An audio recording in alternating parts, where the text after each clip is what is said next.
ఈరోజు మనం మాట్లాడబోయే టాపిక్ చాలా ఇంపార్టెంట్. చాలామంది దీని గురించి తప్పుగా అర్థం చేసుకుంటున్నారు. మన సొసైటీలో క్యాస్ట్ సిస్టమ్ చాలా స్ట్రిక్ట్లీ ఫాలో అవుతోంది కదా. కానీ నిజంగా అది ఎలా స్టార్ట్ అయింది అని మీకు తెలుసా? అప్పట్లో సిచ్యువేషన్ ఇలా ఉండేది కాదు. సనాతన ధర్మంలో 4 వర్ణాలు ఉన్నాయి: బ్రాహ్మణ, క్షత్రియ, వైశ్య, శూద్ర.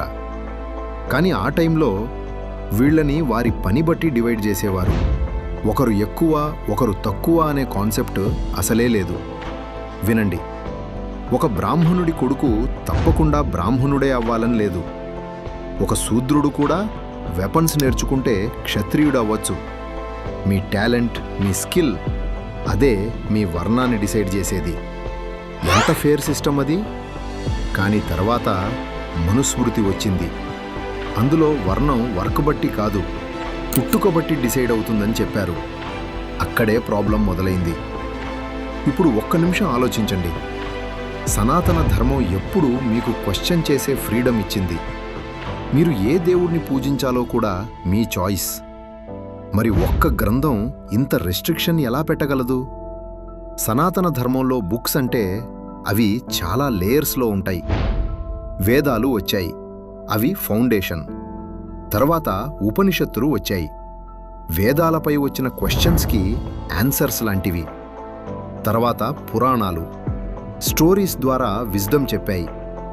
మనం లవ్ చేసే దేవుళ్ళు, వారి పూజా విధానాలు మోస్ట్లీ పురాణాల వల్లే మనకు తెలిసాయి. రామాయణం, మహాభారతం ఇవి మన హిస్టరీ.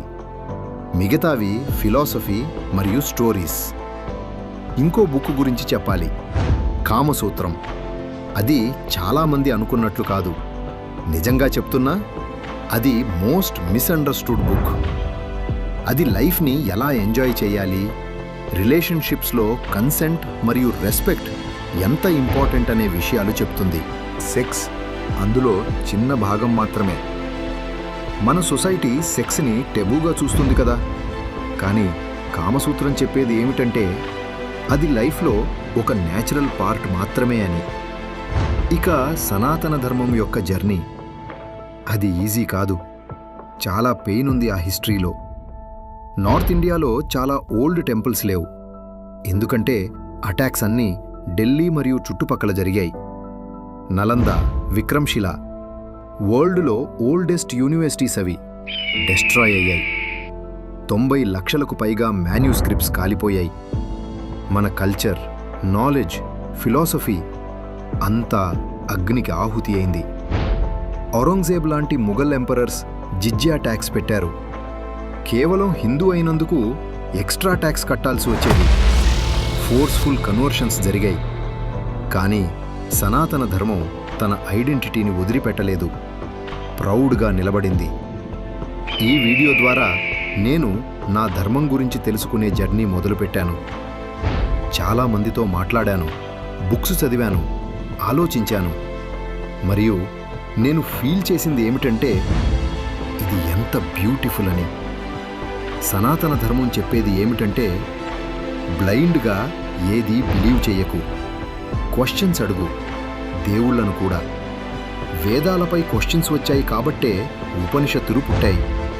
మన పురాణాలు అన్నీ గురువు మరియు శిష్య డైలాగ్ లాగా ఉంటాయి. శిష్య అడుగుతాడు, గురువు చెప్తాడు. మన ధర్మం మిస్టేక్స్ చేసే ఫ్రీడమ్ ఇచ్చింది, వాటి మించి లెర్న్ అయ్యే స్పేస్ ఇచ్చింది.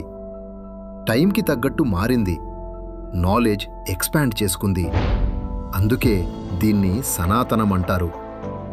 ఎప్పటి మించో ఉంది, ఇంకా ఎప్పటికీ ఉంటుంది.